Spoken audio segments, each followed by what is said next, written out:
So, welcome everyone. You know what? I am just going to give it a couple more minutes to just see if there's any stragglers. And then before I get started, then I will, I really want to thank the City of Beaverton for this peace building grant that they awarded me, and especially working with Carly and Lisa.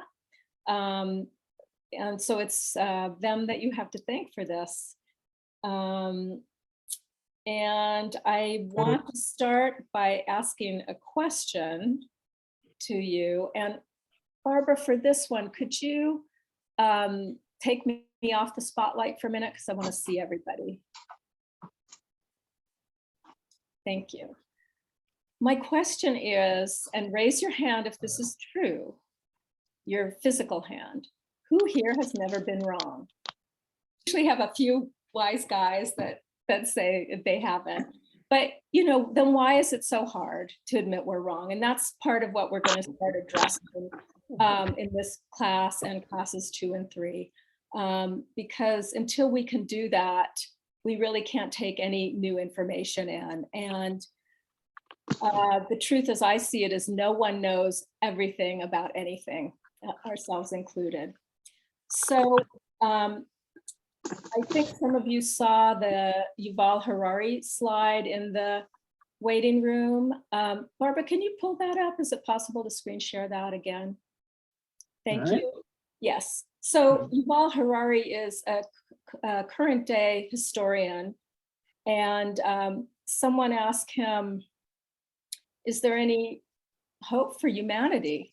And his response was, humankind can rise to the occasion if we keep our fears under control and be a bit more humble about our views. And that's really a very overarching idea of what we'll be doing in these 3 classes. Okay, thanks, Barbara. You can take that down now. I want to tell you a little bit about myself because I'm very happy that a lot of people have signed up that are new to my work, don't know me. So before I got into this political bridging work, I gave film classes for about 10 years, doing personal growth work using films to understand ourselves better and others. And then the morning of November 9th, 2016, I woke up thinking I have to do something about this political divide in our country. And it was ridiculous because I was never political before. I just kind of checked the boxes that my team checked off and called it good. So I threw myself really in the deep end of that work. And if I had known how hard it was going to be, I would have never done it. On the other hand, I am so glad I said yes, because first and foremost, it's been really personally enriching and growthful. And what I found is that it didn't just apply, what I learned did not just apply to politics and issues and stances, it applied to all my relationships. So that's how I'm framing this, is cultivating humility for personal enrichment, better relationships with anyone, and building bridges of any kind, political or otherwise, could be in the workplace. So by the end of the month, you should be all set, all done. So I want to tell you now about the structure of this course, so you'll know what to expect. For the next time in class 3, we're going to spend a few minutes doing a check-in. Not everyone probably will be able to speak because there's a lot of you, but what's happened in the adventures in humility over the 2 weeks between classes. Today, of course, we won't do that. I will give a presentation for about 45 minutes, and then I will ask you to wait for asking me questions and comments till after the end, because I have a certain amount of material to get through. Then we will also be doing partner exercises in breakout rooms. And I'll talk about this more later on, right before we're going to do it. You have the option of not doing partner exercise, although I really encourage it. But if you would rather not, I suggest that you journal on the prompt questions, so you'll still be working the material. After that, we'll have about 30 minutes of discussion. And then from 4 to 5, we'll be open to just having an open room to chat and to talk about what you've seen about yourself or any questions, anything like that. But that last hour is optional. And just so that you know, I will be supplying my outline. So I give a lot of quotes and things like that. So I happen to be a note taker. And if I know that I'm going to receive the notes of the class, then I don't have to work so hard. So just know that you'll be getting my notes tomorrow, as well as some of you won't be able to make all of the classes. And we'll be sending out a recording of just my presentation. So you all won't be recorded in the discussion or in your breakout rooms, but it's a way for people to keep current with the information because it will build on each other. These 3 classes are not standalone per se. So before we get into the meat, are there any questions about any of that, kind of the technical administration part of it? And you can raise your virtual hands if you know how to do that. Barbara, can you give them just a little talk about how to raise their hands? Sure.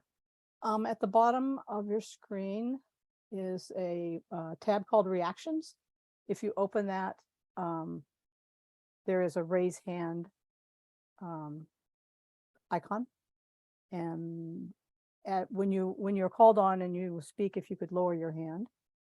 If you don't remember, I'll lower it for you, but that's how you get it up. Thank you. Okay, Elizabeth, nice to see you. Oh, you're muted. Yeah. Thank you. I'm happy to be here. This is a first for me, so I'm quite a first to meet you, and I've heard about you for a long time. My question has to do with the time. I understood you to say that from 4 to 5 would be open discussion. It's my understanding the course is 2 to 4. Did I misunderstand you? No, thanks for asking. It's 2 to 4 is the course, and we will have a discussion about a half an hour at the end of that. But for those of you who want to stay on, it's an optional, I won't be teaching, we'll just be chatting, things like that. It's just, some people have a little more juice after 2 hours and some people don't. So I wanted to give that option. Thanks for asking. Thank you. That's great. Anyone else? All right. Okay, then. So I will start. I'm going to start off with a short video. It's 4 minutes. It's called The Joy of Being Wrong, and that will kick off our discussion about humility.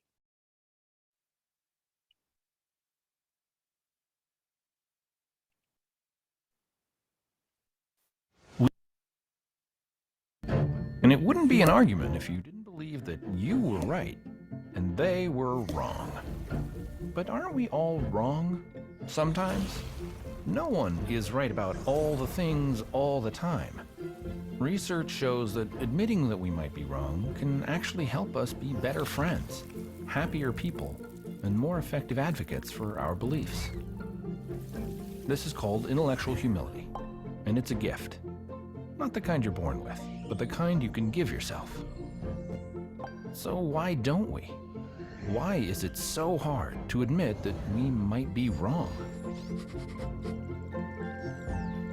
In our minds, our ideas, assumptions, and experiences weave together to form our picture of the world. So you can see why it's painful to admit that something we believe in is wrong. One tug on the thread and it can feel like our whole sense of self is unraveling. In fact, studies show that our brains actually react to attacks on our beliefs the same way as threats to our physical well-being. Our natural human tendency is to avoid those threats, surround ourselves with people who think just like us.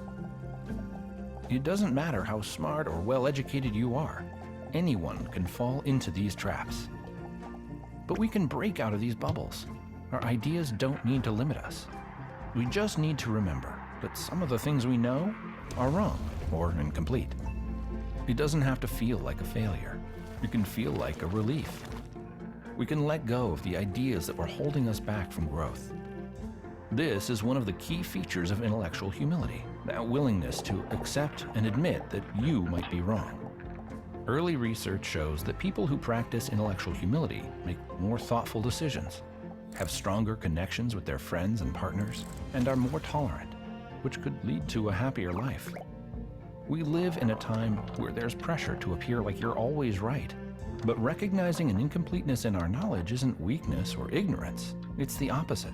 It turns every day into an opportunity to learn and grow. In fact, people who practice intellectual humility are shown to be better at recognizing persuasive arguments. That means you could be a more effective advocate for your beliefs by allowing them to be challenged.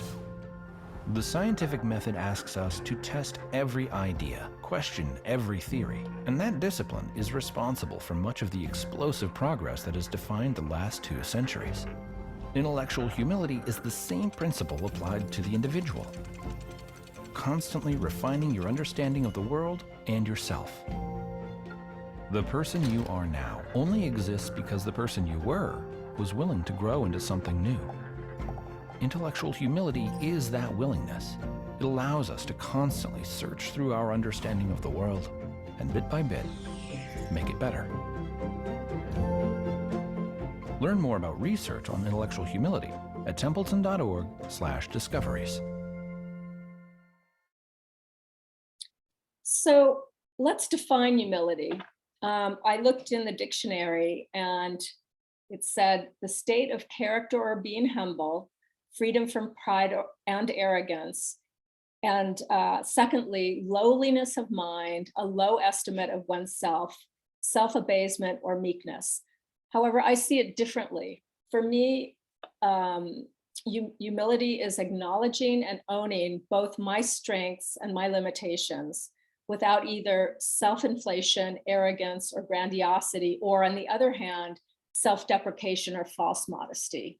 In other words, cultivating humility moves us towards a more accurate assessment of myself. As we cultivate humility, we become more comfortable also with being vulnerable. And the capacity to be vulnerable takes courage. Another way of talking about humility and vulnerability is what it is to be human. And St. Augustine said, "I err, therefore I'm human," which is something I think about a lot. This idea that I could be wrong. I have points of view, but they could be wrong, and keeping that always somewhere in the back of my mind. I want to show this very short clip from 12 Angry Men. And if you haven't seen this film, it's really brilliant about humility, but also all the different ways people are defended against being open to other ideas. So this is just a short clip with Henry Fonda, who plays juror number 8, who is the one dissenting voice. All 11 other 11 jurors think that the person in question is guilty. And in this scene, Henry Fonda starts taking a stand saying, "Are we sure he's guilty?" So could you play the clip, please, Barbara?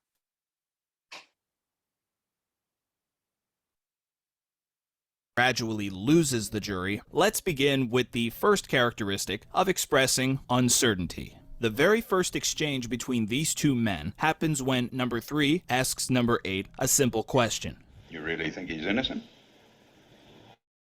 Don't know. When number 10 asks him a question, he gets a similar answer. I want to ask you something. Do you believe his story? I don't know whether I believe it or not. Maybe I don't. Shortly thereafter, number 10 asks him another question and gets another similar answer. What are we sitting here for? I don't know. Maybe no reason. At face So he's one of my role models about how to keep this humble inquiry without a horse in the race. Another thing about humility is somebody who's humble can hear feedback and access it maturely. They can have a look and see if it fits or not. So not denying and not taking it as a personal affront. So I know in my own journey, I was teaching at the college here locally, SOU, for about 6 terms.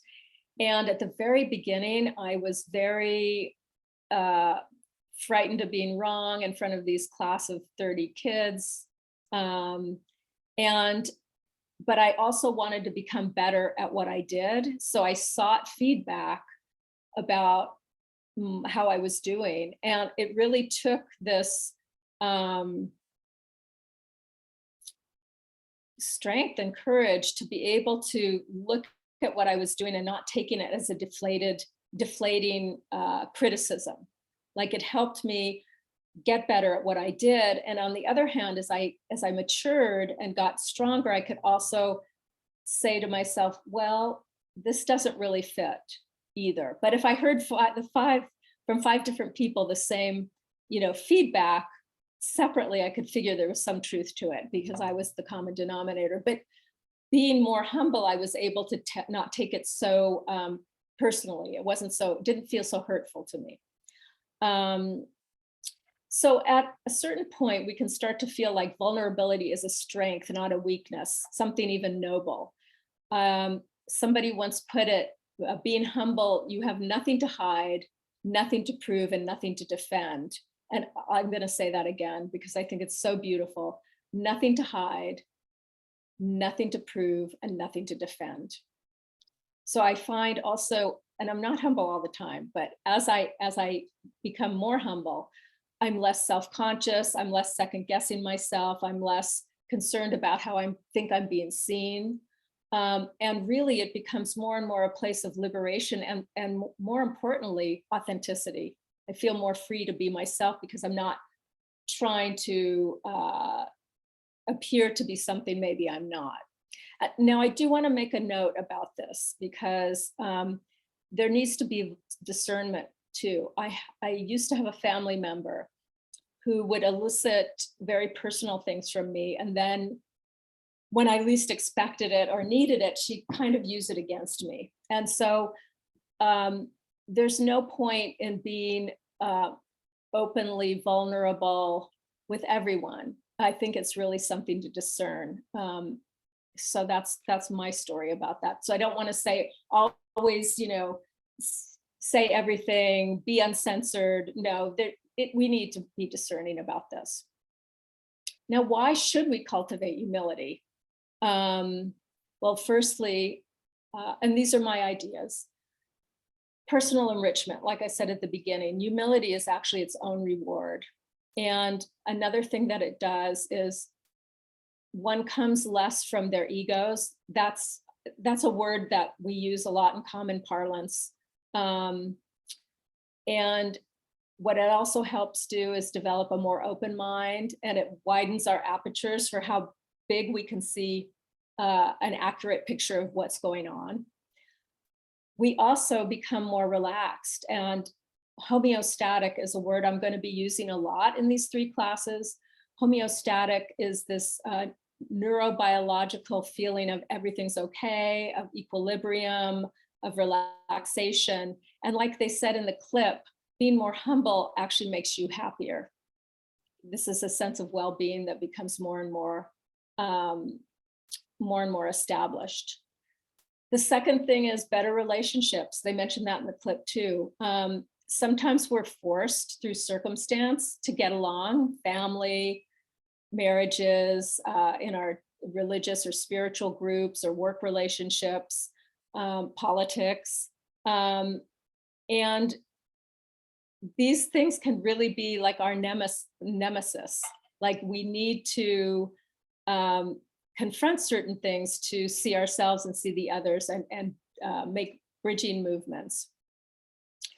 What I've seen a lot in the last 5 years that I've been doing this bridging work is when people have a personal investment in an issue, like a family member is on the opposite side of the political divide, or when somebody, for example, is involved in a hot button topic, and the family member or the friend is forced to understand the issue better than they thought they did of really what's at stake. One example I'll use is maybe some of you have heard about people getting canceled for their different ideas about this and that. And often what happens, I think, if you know somebody that has been canceled, you've got a vested interest in opening your mind and seeing what are the factors at play, like what's really going on here, instead of just taking a side. Another reason to buy into the virtue of humility are spiritual and religious reasons. So the golden rule, do unto others as you'd have them do unto you. Although I like this one better, which is don't do unto others as you would not like them do unto you. In spiritual circles, they often talk about we are all one. In religious circles, they may say the same thing in a different way. We are all God's children. So especially in politics, this really gives us a good opportunity to strengthen our spiritual muscles. And then there's another practical point about cultivating humility. It's to build bridges, to be able to solve problems together, which could be political or in your workplace. There's a pragmatic sense to it, like how are we going to get things done instead of stay in these perpetual gridlocks? And for those of you who know me, I'm a huge movie buff, and there's two really great movies. Again, this is going to be in your notes that you'll get tomorrow. One of them is called The Journey, and it's a fictional telling of these two leaders in Ireland around the Troubles there, and how they had a car ride and they came together in this beautiful way to solve a huge problem that has remained solved. The other film is called The Best of Enemies, and there's several films with that name.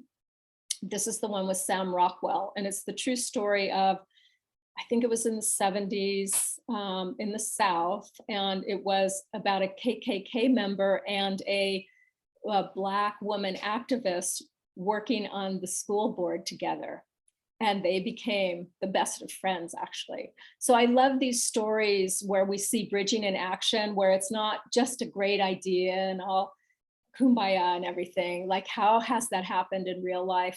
There's a very good movie now. It's not out for release yet. It's called The First Step, which talks about Van Jones's working with the Trump administration to pass a prison reform bill. So there are ways that bridging is working in real life, but humility is one of the cornerstones. And that's what I found in my work. I would give presentations and classes and film nights and book groups. And what I found time and time again is if I got to the issues too early in working long-term with people, they would just double down on their point of view and their defenses would come up.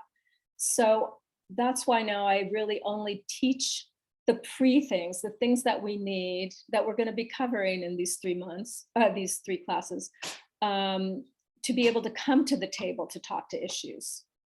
So I found, like, if we came too early to talking about issues with groups, it was worse than doing nothing at all. It was counterproductive. So I want to switch now to, so what gets in the way of humility? Why is it hard to be humble? And I want to give you a heads up about my approach that you're going to see these 3 classes. I'm more interested in addressing obstacles than to provide aspirations. And what I mean by that is, it's all well and good to talk about aspiring to be humble and trying to be humble, but I think we get a lot more bang for our buck if we identify what gets in the way of being humble. And we'll talk about this in different contexts in the other classes. So one of the ways I found that got in the way of me being more humble was, as I got into this work, I told you I threw myself off the deep end, and I would educate myself about different perspectives on different issues. And it made me very nervous. I spent many hours in a hot bath to calm my nervous system down. because these, like the clip said, science has shown that many times we react to opposing ideas as physical threats. And so there's something about working this, whether it's political or not. It can be that you get in the same fight with your partner all the time, right? It's the same kind of dynamics. But what happens when we start inquiring about these things, it's very hard on our nervous system. And so we need to really learn how to self-regulate and take care of ourselves. So what would happen to me is I'd start reading things that kind of went against some of my sacred cows, and I'd get very triggered and would have to get in the bath. But I really wanted to understand these other points of view, so I stuck with it as I could, slowly.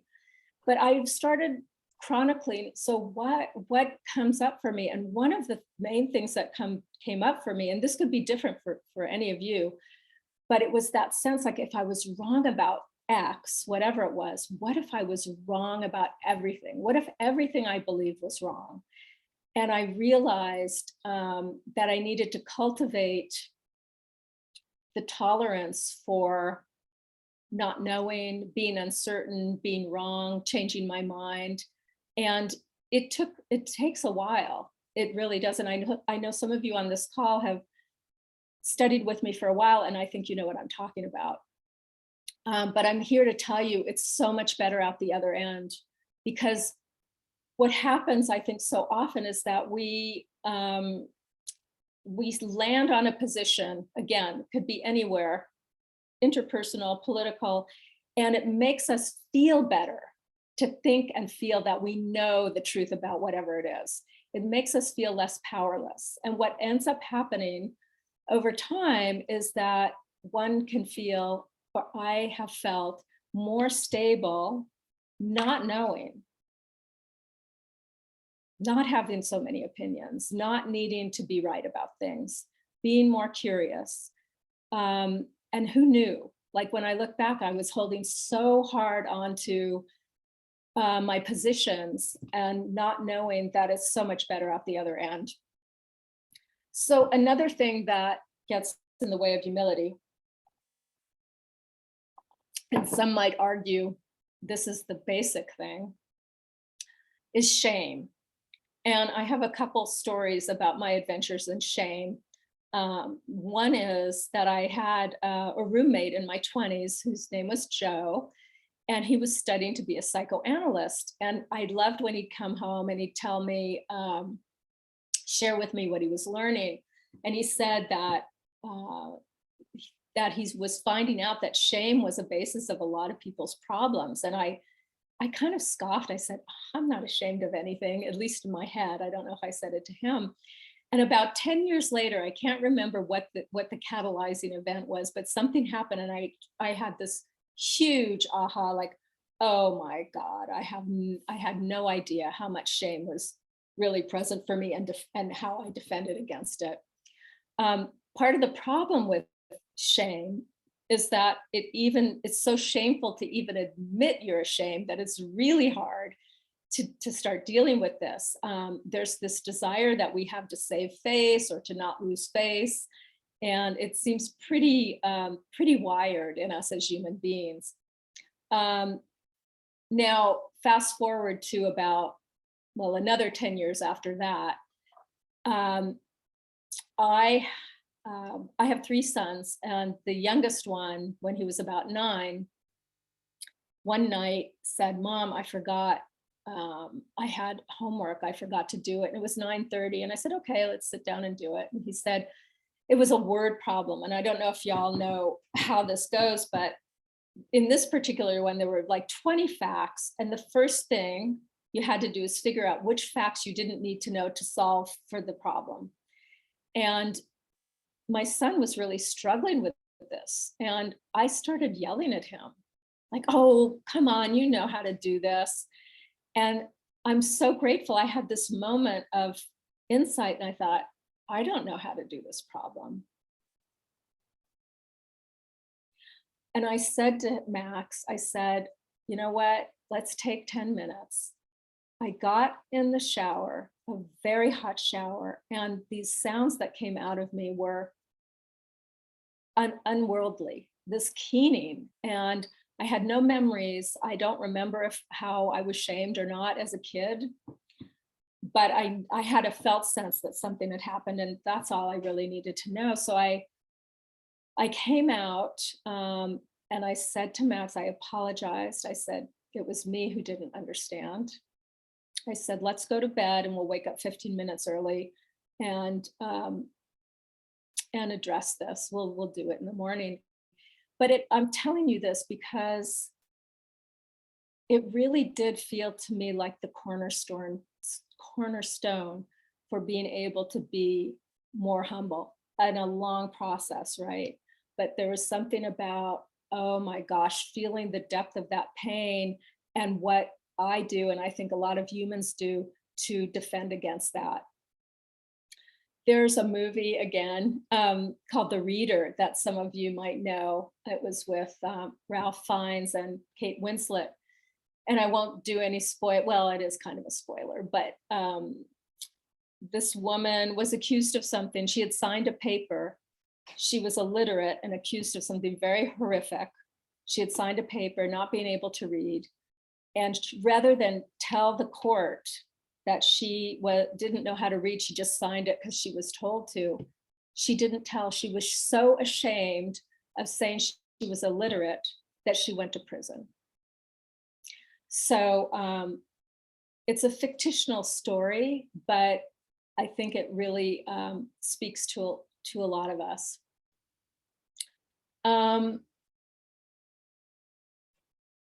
So over the years, attendees have said it's ultimately very liberating not to have an opinion all the time, and cultivating humility allows us to let go of the conviction that we know so much when actually we don't. I want to,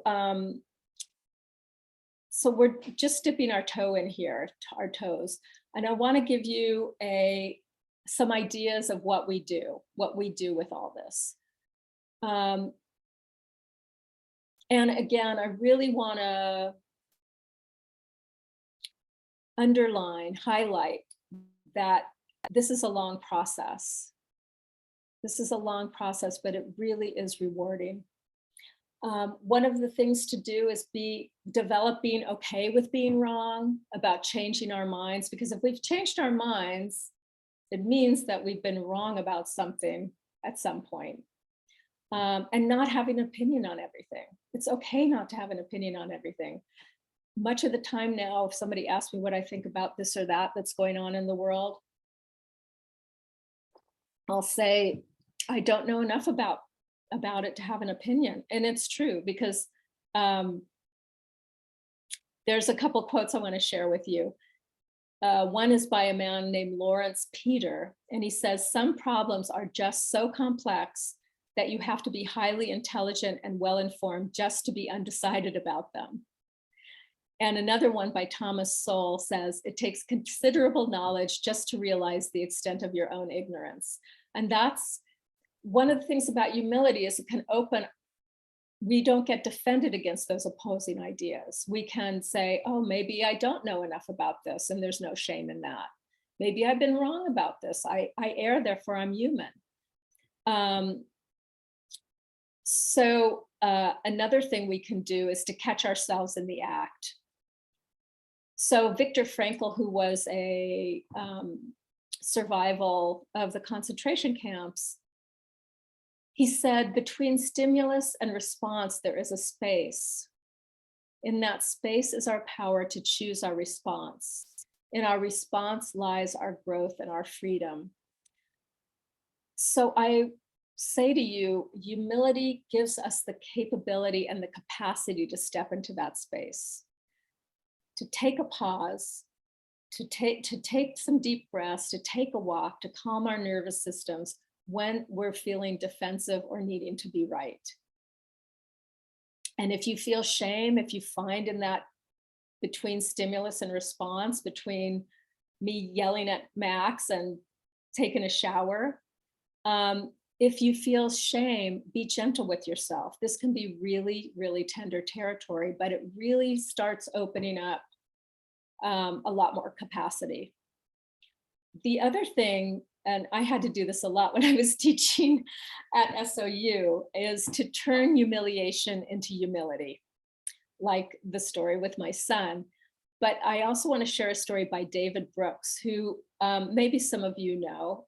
He's a New York Times writer. He's been around forever. And he talks a lot about humility. And he was telling the story about this man whose son was dying in the hospital. And every time, the father went to visit every day at around the same time. And one day, every day the janitor was there at the same time cleaning the room. And this one day, the janitor's schedule was off in some way. And he wasn't there when the father visited.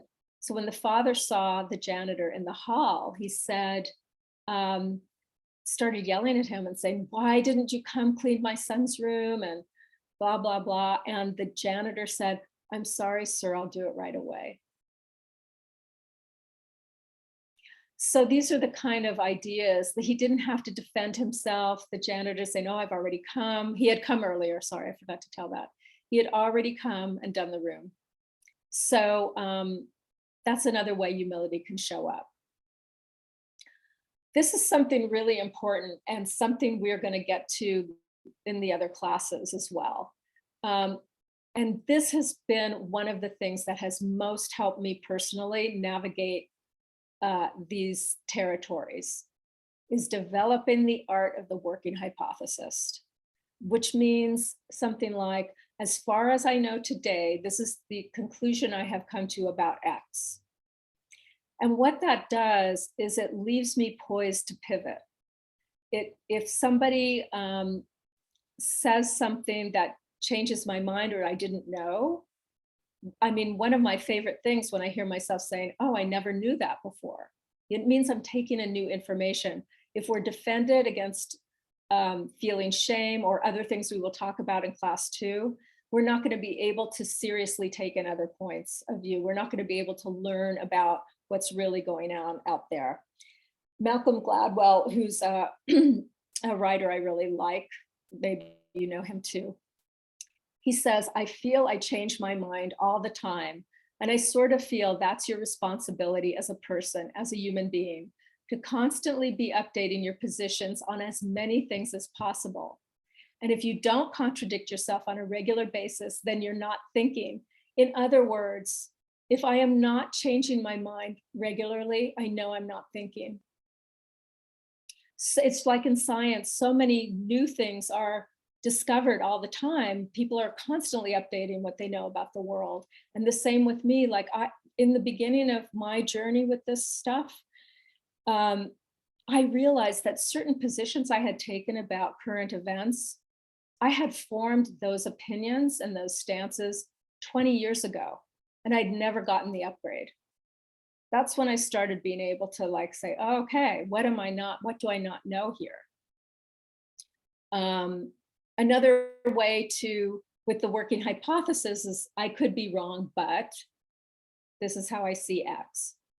I don't know enough about X to have an opinion about it. I've said that before.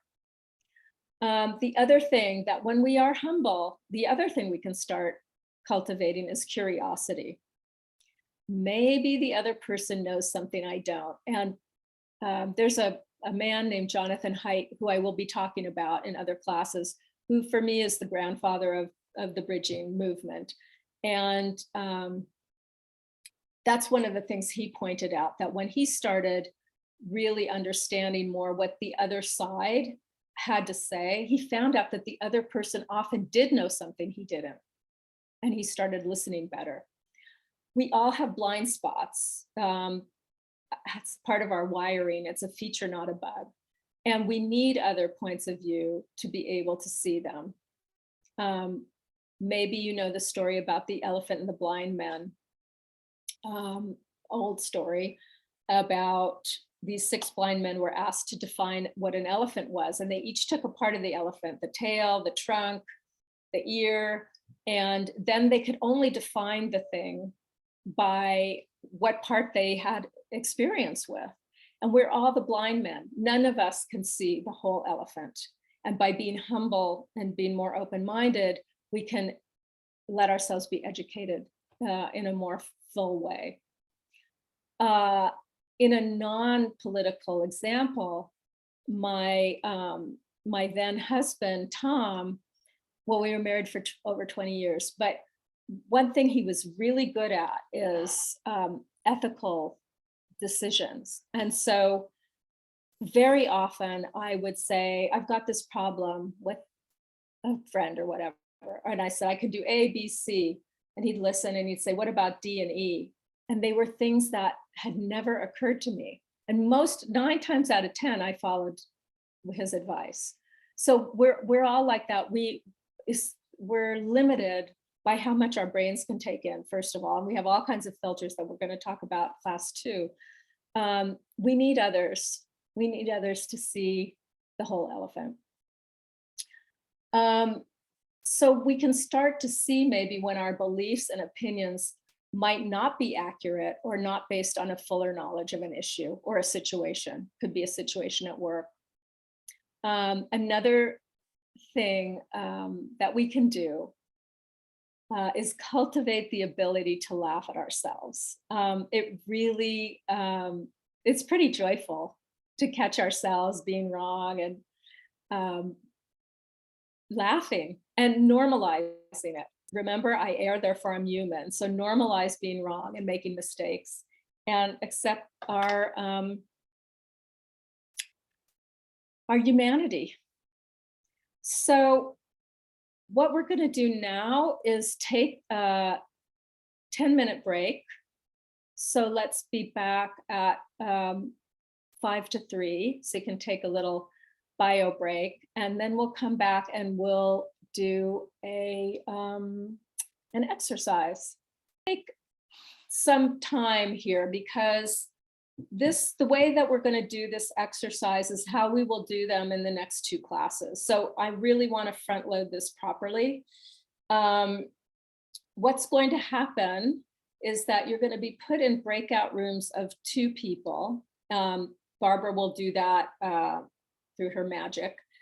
And there's something called an inquiry monologue that we're going to be employing. And that is, for those of you who have done it, I know that you'll know what I'm talking about. For those of you who are new to this, it might seem a little awkward at first, but I've been doing this process for 12 years and it's really great. What it is that when you get with your partner, and you will need to time this yourselves, each person talks for 10 minutes, which means it's not a conversation. You as the listener are just listening and the speaker is just speaking. There's many reasons to do this. Number one, as the speaker, you're not really, it makes it easier for you not to kind of pander to your listener. You're only, like when I do a monologue, even now, I usually close my eyes because it really helps me focus in.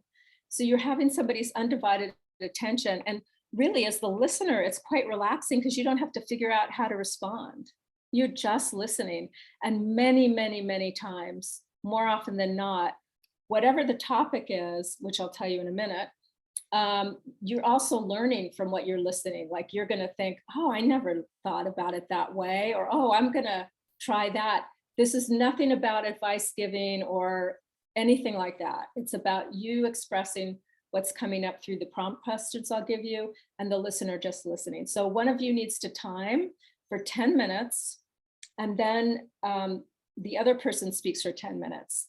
And what'll happen is I'm allowing you a half an hour so you can break, but what I also think is really helpful, has been for me, is after those 20 minutes, the 10 plus 10, to take a few minutes and journal if you're a journaler, because what ends up happening for me is I might have insights, but if I don't anchor them, sometimes I forget them.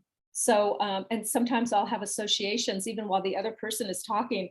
I'll be reminded of, or I'll have a memory or a dream or something that happened. So just to jot that down, because really this whole cultivating humility and all the other things we're going to be covering is all self-exploration. It's not about them out there.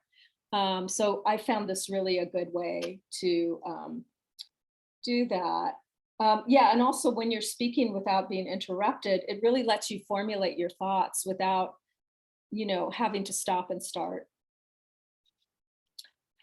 Often I have learned something new about myself by just letting these thoughts come out. Also, what happens for me sometimes is I'm going to say this, you have to take your 10 minutes because what'll happen is sometimes I think, well, I'm done. I have nothing more to say. And I'll just sit there silently for a little while. And then something will just pop up like those, those magic 8 balls they used to have where you'd shake them and then something would rise up. That's how it feels in my head. So, 10 minutes is a long time and not a long time, but it gives us some space for kind of some stream of consciousness things to arise. So are there any questions about the process? So basically also, this is another instruction for these inquiries. What is arising for you, what's coming up is more important than these prompt questions. These prompt questions are just to help you if you need a jump start. But the most important thing is you just really get in touch with how you're feeling and come from there. It may not answer the questions and check off all the boxes, but that's not really what's important. So these are the questions. Tell about a time you found out you were wrong, because you might not have known you were wrong when you were wrong. I don't know if you watched the Catherine Schultz TED Talk, but yeah, she talks a lot about that. If you haven't, I'm going to send the link again for you to watch this next week. So how did it happen? How did you feel? Did you get defensive? Did you have feeling of shame? Was it difficult to acknowledge that you were wrong? If so, why do you think it was? So we're really exploring what happens to you. How is it for you when you find out that you're wrong? Because when how I talked about the approach at the beginning, the obstacles to humility, we're really interested right now in seeing, what comes up for me that I defend against being humble. And it's beautiful, beautiful territory. This is really something special. Think for a moment about what it means to feel right. It means that you think that your beliefs just perfectly reflect reality. And when you feel that way, you've got a problem to solve, which is, how are you going to explain all of those people who disagree with you? It turns out most of us explain those people the same way, by resorting to a series of unfortunate assumptions. The first thing we usually do when someone disagrees with us is we just assume they're ignorant. They don't have access to the same information that we do, and when we generously share that information with them, they're going to see the light and come on over to our team. When that doesn't work, then we move on to a second assumption, which is that they're idiots. They have all the right pieces of the puzzle, and they are too moronic to put them together correctly. And when that doesn't work, then we move on to a third assumption. They know the truth, and they are deliberately distorting it for their own malevolent purposes. This attachment to our own rightness causes us to treat each other terribly. But to me, what's most baffling and most tragic about this is that it misses the whole point of being human. The miracle of your mind isn't that you can see the world as it is.